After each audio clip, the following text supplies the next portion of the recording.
मौजूद सामीन मोहतरम, रात का काफ़ी सारा हिस्सा गुजर चुका है। आप भी इंतज़ार कर कर के थक चुके होंगे।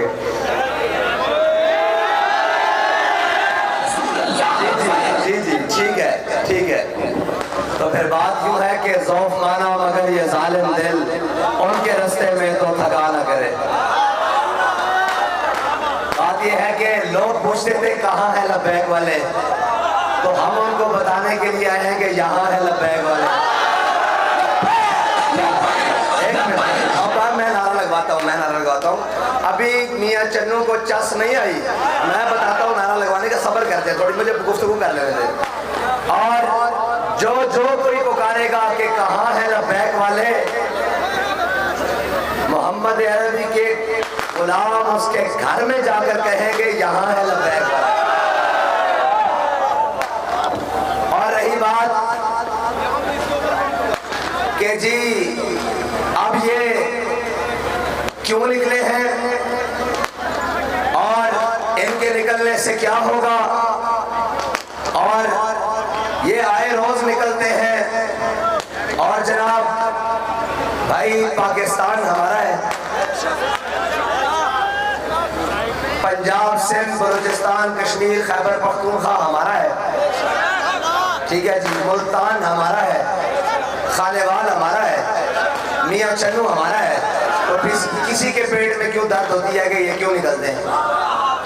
गाड़ियाँ भी हमारी हैं, पेट्रोल भी हमारा है, वतन भी हमारा है, ये साउंड भी हमारा है, ये स्टेज भी हमारा है। हमारा जब दिल चाहेगा, जिस वक्त दिल चाहेगा, हम स्टेज लगाकर बैठ जाएंगे।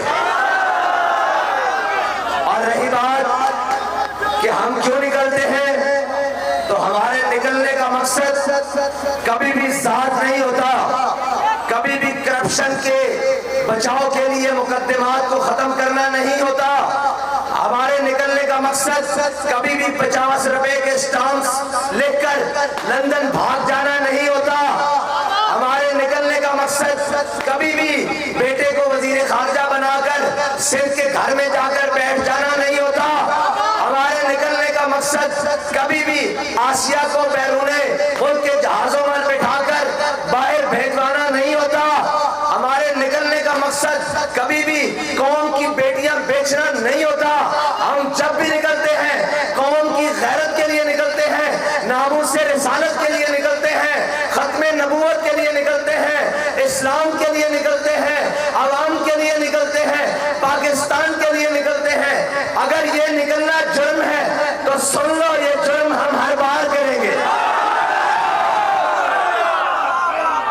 ये जुर्म हम हर बार करेंगे, 100 बार करेंगे, सरे बाजार करेंगे, और अगर वक्त आया सरेदार भी करेंगे।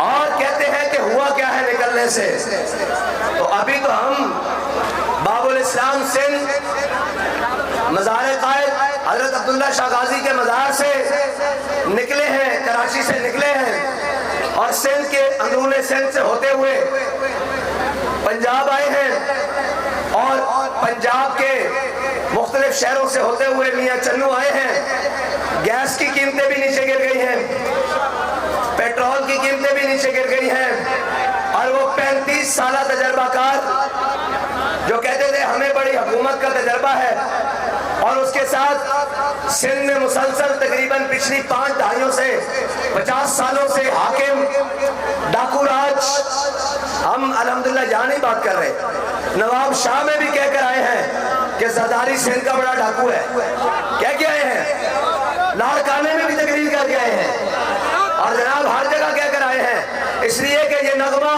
फसले गुलो नाला का नहीं पाबंद, बहारों के खजाना ला इलाहा इल्लल्लाह।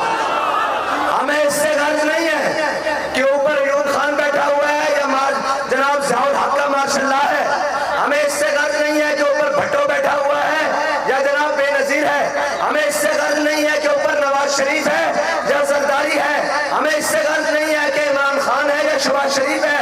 हमें गर्ज यह है कि हमने हर दौर में हक की बात करनी है। और एक बात कहता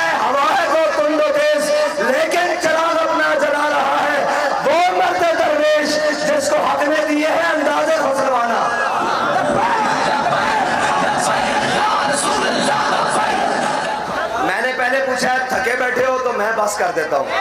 हम तो वैसे भी बड़े लंबे सफर से आए हैं, लेकिन ये याद रखना हमारे बाबा जी ने हमें बताया था और हम उस जनाब तजर्बागाह से निकल कर आए हैं जिसमें कहा गया कि ऐ शेख बहुत अच्छी मकतब की फजा लेकिन बनती है बयाबों में फारूकी और सलमानी। और हमारे बाबा जी हमें लफ्जन लफ्जन पढ़ाकर भी, फैजाबाद ले जाकर भी और जनाब नामूसे रिसालत के लिए बाहर निकाल कर भी और जनाब खत्मे नबूवत के लिए हर मैदान में लेकर जाकर उन्होंने अमली तौर पर बताया कि ये सफर है कुएं जाना।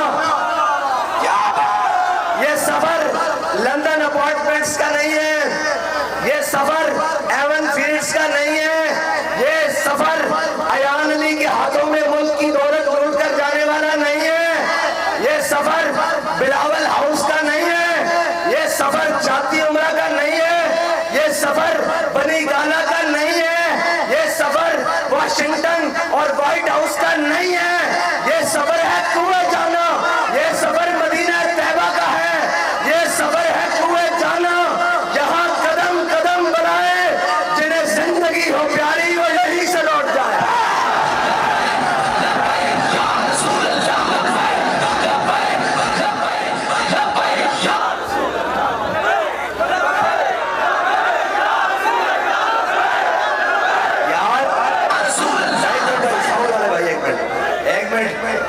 आपकी आवाज हमारे पहुंचने से पहले इस्लामाबाद तो पहुंचनी चाहिए।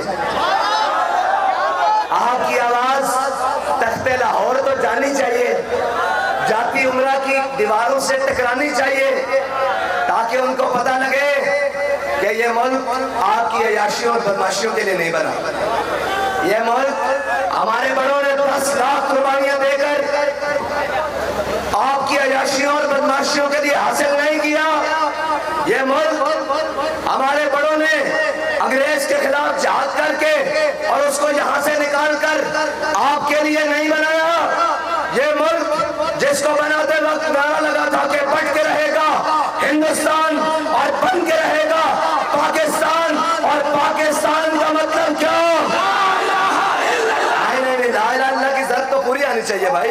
मैंने तो सिंध में वो जनाब जो उर्दू को समझते नहीं है लेकिन उन्होंने भी बताया और हर चीज आप तक खबरें पहुंची है ना, जहां कहते थे कि ये उनका गढ़ है, मैंने कहा कोई किसी का गढ़ नहीं, ये पाकिस्तान हुजूर के नाम पर बना है, ये मोहम्मद अरबी के गुलामों की कतार है। पाकिस्तान का मतलब क्या? पाकिस्तान का मतलब क्या? पाकिस्तान का मतलब क्या? पाकिस्तान का मतलब क्या? पाकिस्तान का मतलब क्या? पाकिस्तान का मतलब क्या? आप पाकिस्तान का मतलब इन्होंने क्या बनाया हुआ है? जिथों लब्बे खा दिया। आज पाकिस्तान का मतलब क्या है कि पाकिस्तान का मतलब क्या है? जिथों लब्बे नहीं तो बाहर लंदन त्यारे ते बैठ ते लंदन नस जा है जी। ए पाकिस्तान का मतलब बनाया होया पंजाबी गल करा। और एक जनाब पीडीएम का टोला इस तरफ खड़िया और एक जनाब ओ जो कहता था मैं इन सबको रुलाऊंगा।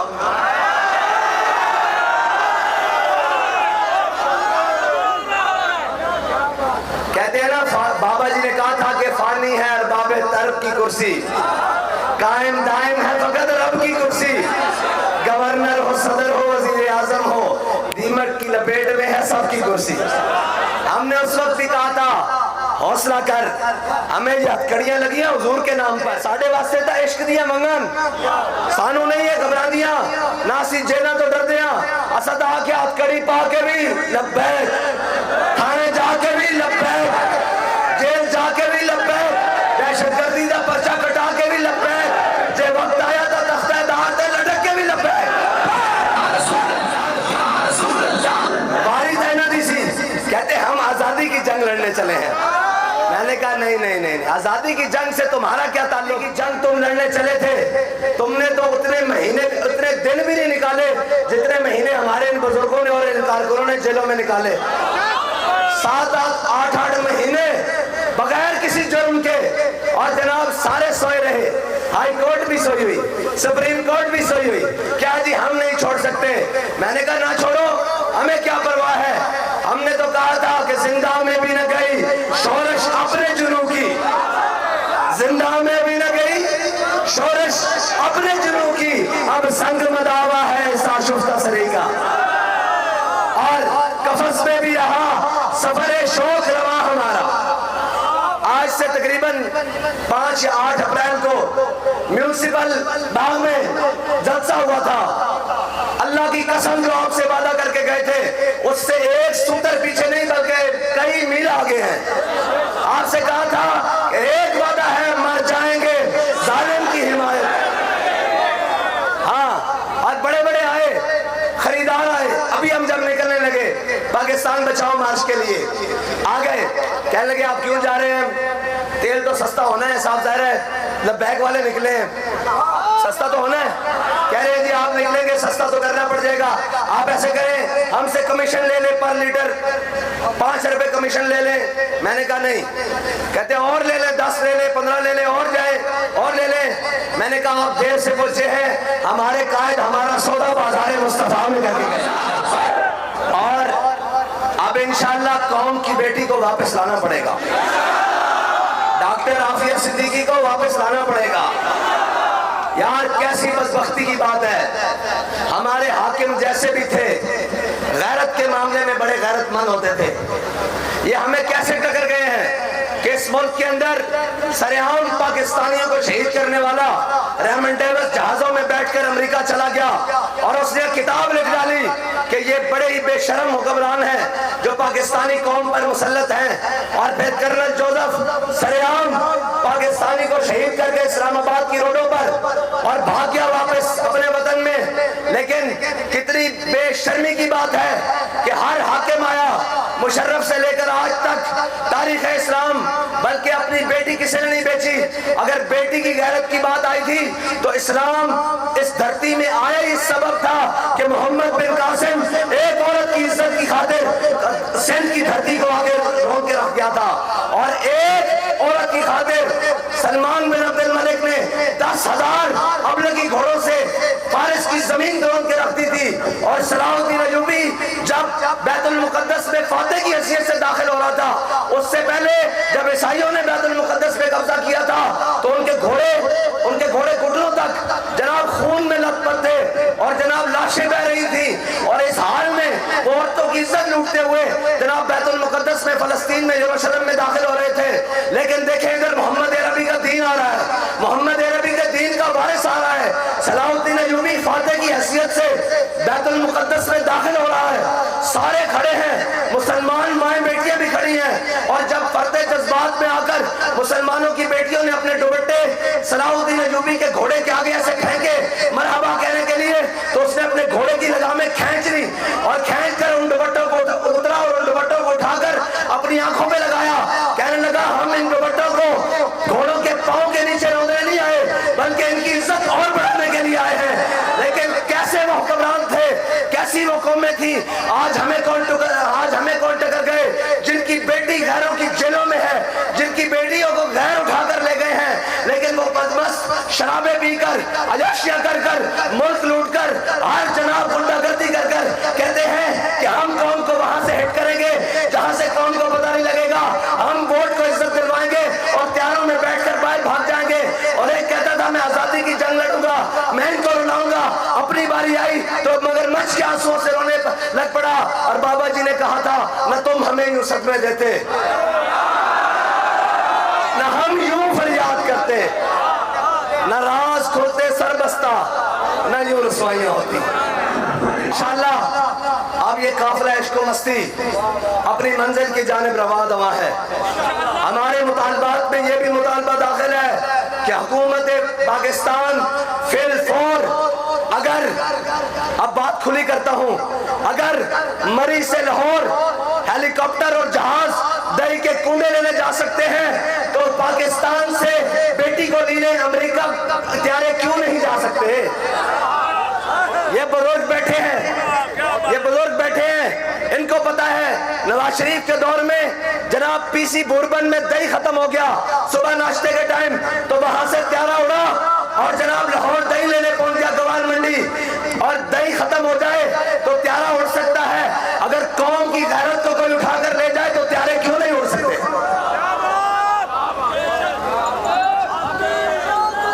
और इंशाअल्लाह इकबाल ने कहा था गैरत बड़ी चीज है जहान है तगोदो में।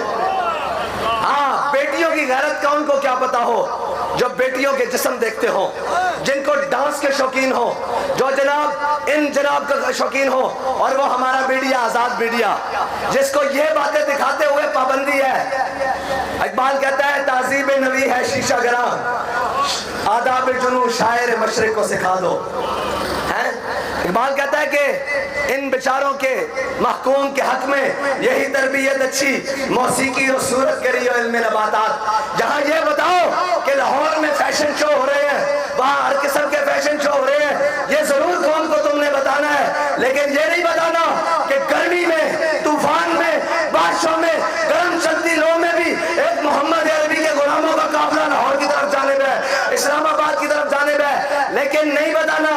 क्यों नहीं बताना कि अल-हज़र आईने पैगंबर से सवार अल-हज़र कहीं आश्कारा हो ना जाए, कहीं शराय पैगंबर। और ये कहते हैं कि जनाब निजाम कैसे चलाएंगे। मैं सबको चैलेंज करता हूँ, हुकूमत को भी, इनके माफियाज को भी, इनकी एटीएम मशीनों को भी, एक बंदा करप्ट साबित कर दो जिसके पैसे हमारे स्टेजों पर लगे हो, हमारी गाड़ियों के पेट्रोल पर लगे हो, हमारी जेबों पर लगे हो। हम मोहम्मद अरबी के फकीर अपनी जेबों से लगाकर अगर कराची से लेकर इस्लामाबाद तक जा सकते हैं तो ये मुल्क का कराची से लेकर पेशावर तक निजाम भी चला सकते हैं। और तारीख देखें, हमेशा आज किसी की जरूरत नहीं हो ये बात दिखाए कि यार ये वहां से चले हैं, हर हाल में चले हैं। गर्मी भी बहुत थी, किसी ने एक ने किसी दुकान से जबरदस्ती मिनरल वाटर की बोतल उठाई हो कि नहीं हमें गर्मी बहुत लगी है, किसी एक ने किसी अपनी गाड़ी में जबरदस्ती किसी पेट्रोल पंप से पेट्रोल डाला हो, किसी एक ने किसी टूल प्लाजा से गुजरते वक्त कहा हो कि मैं इतने बड़े काफिले के साथ हूं, मैंने टूल टैक्स नहीं देना। ये क़यामत तक पैदा होके भी आए, 1 रुपया भी साबित नहीं कर सकते। अगर हम कौम का जनाब मार मार कर जब कौम के हकूक पर डाका डाल के निकले हैं, इससे बताओ बड़ा निजाम कौन कायम कर सकता है? का ये कमाल हमारा नहीं है, ये कमाल अमीरुल मुजाहिदीन का है, जिन्होंने अपने वर्कर्स की ये तरबियत की है कि जन्नत भी लेने आए तो मुंह मोड़ बैठेंगे तेरी दीवार की तरह। और हमें कहते हैं, और पहले भी बहुत लोग आए, कहीं ना कहीं सेटलमेंट हो गई, कहीं ना कहीं सौदे हो गए। मैंने कहा बच्चों पहले और थे डॉलरों पे बिकने वाले, तेरा मोहम्मद अरबी के गुलामों से पाला नहीं पड़ा। हाँ, वो और हैं जो ब्लू वीजों पर बिकते हैं, जो शेंजेन वीजों पर बिकते हैं, जिनकी कीमत सिर्फ एक चाय की प्याली या एक अफसर की मुस्कुराहट होती है। हमारे बाबा तो हमें बता कर गए हैं कि मर ही जाऊं जो इस दर से जाऊं, 2 कदम क्या बचे बीमारे गम कुर्बे मसीहा छोड़कर। तकलीफ ये होती है, मैं चैलेंज करता हूं इनको, और ये चैलेंज इस वजह से है कि हमारा भरोसा सिर्फ अल्लाह और उसके रसूल पर है। हाँ, सबक कुछ और है जिसको तू खुद समझता है। जवाल बंदा मोमिन का बेजरी से नहीं। हाँ, हमारा ईमान तो और पुख्ता होता है। अगर कोई जनाब ऐसे मामलात आ जाए हम तो और मजबूत होते हैं। कोई गल नहीं, लुत्फे सजन दम बदम कारे सजन गा गा इंज भी सजन बाबा आते, इंज भी सजन बाबा, ये तो गल ही कोई नहीं। ये जो कहते हैं ना कि मौलवी कैसे मैशत चलाते हैं, मैंने कहा रहने दो, एक वजारत जो तुम्हारा दिल करे हमारे सपोर्ट कर दो, और 1 साल के लिए, और तुम सारे ये पीडीएम वाले 13 और 14 वो शैतान वक्त के तख्त से यकलख्त उतारा हुआ शख्स, तुमने कभी देखा है जीत के हारा हुआ शख्स? उसको भी मिला लो, अब्बा जी जो बाइडन को भी बुला लो। अगर कोई और तजर्बाकार, वो जनाब वो जिसके प्लेटलेट्स नीचे चले जाते हैं, जेल में जाने से प्लेटलेट्स नहीं कमे जाते हैं, और वहां लंदन में बैठ कर दिन ब दिन टमाटर की तरह हुआ जा रहा है। KFC उड़ाए जा रहे हैं कौम के पैसों से, और यहाँ इनका जनाब तबीयत खराब हो जाती है फौरन। जेल में जाते साथ प्लेटलेस जमीन के साथ लग गए, और क्या तमाशा बनाया हुआ है, क्या जनाब ये ड्रामा लगाया हुआ है। जिसके प्लेटलेस गिर जाते हैं उसको भी बुला लो, इमरान को भी मिला लो, तुम सारे इकट्ठे बैठ जाओ, सब मुल्क तुम्हारे हवाले। करना नहीं है, करना नहीं है इंशाल्लाह। एक वजारत हमारे हवाले कर दो, एक वजारत जो तुम्हारा दिल करे। घाटे में चल रही है तुम्हारी, जो खसारे में है, PIA, रेलवे, कोई जो तुम्हारा दिल करे वो हमारे हवाले कर दो। 1 साल बाद अगर उसका दुनिया में पहला नंबर ना हुआ तो हमारा नाम बदल गया। अगर कहते हो कि जनाब मईशत खतरे में है तो मईशत हमारे हवाले कर दो। कहते हो सबसे मुश्किल सब्जेक्ट है मईशत, मैंने कहा ये तो बाएं हाथ का खेल है। हज़रत फारूक आज़म ने कहा था कि जब कौम का अमीन और कौम का सरदार दयानतदार हो ना तो कौम की रियाया बददयानत नहीं हुआ करती। हमेशा परनालों से पानी नीचे साफ उतरते हैं तो नीचे साफ होता है, ऊपर से गंदा पानी हो तो नीचे भी गंदी निकलता है। हाँ, जब ऊपर इमरान खान हो तो नीचे फराग गोगी होती है। हाँ जी, और ऊपर जनाब नवाज शरीफ हो तो नीचे फवाद, हसन फवाद और जनाब अहद चीमा होते हैं। हाँ जी, अगर ऊपर इमरान खान हो तो नीचे फवाद डब्बू होते हैं। हाँ जी, और ऊपर जरदारी हो तो नीचे वो बीबी होती है जो मनी लॉन्ड्री के लिए बाहर जाती है, और ऊपर जरदारी हो तो नीचे ओमनी ग्रुप होता है, और ऊपर जरदारी हो तो नीचे जनाब बैरियर टाउन, कभी बलोचिस्तान की जमीन सिंध के अंदर काट के और कभी सिंध की जमीन बलोचिस्तान को काट के दी जाती है। लेकिन इनको क्या पता हो, इकबाल कहता है तेरे जमाने का वही इमाम बरहक जो तुझे हाजिर और मौजूद से बेजार करे। और ये हमारे कायद का खासा है, उन्हें बारगाह रिसालत से ये इनाम मिला है कि उन्होंने अपने कारकुन की नजर में सोना और मिट्टी बराबर करके रख दिया है। हाँ, और रही बात तुम्हारी तो इंशाअल्लाह मैदान लगना है। तैयार हो, तैयार हो, मुकम्मल तैयार, मुकम्मल तैयार। और ये कहते हैं लब्बैक का नारा नहीं लगेगा, लब्बैक का नारा हर बार लगेगा, 100 बार लगेगा, सरे बाजार लगेगा। अरे लब्बैक का नारा तो तुम्हारा बाप अंग्रेज 1857 में रोकने आया था, वो नहीं रोक सका। तुम तो इसके जनाब चुरिंडे से एक जनाब निके निके गुलाम हो, तुम्हारी तो हैसियत ही कोई नहीं। बाबा जी कहते थे इनकी क्या हैसियत है, हमारी तो जंग अमेरिका से है, हमारी तो जंग आलम कुफर से है, हमारी तो जंग हुजूर के दुश्मनों से है। और इंशाअल्लाह एक दिन आएगा कौम की बेटी आफिया सिद्दीकी भी वापस आएगी, कश्मीर भी पाकिस्तान का हिस्सा बनेगा और फलस्तीन में भी इस्लाम का झंडा लहराएगा।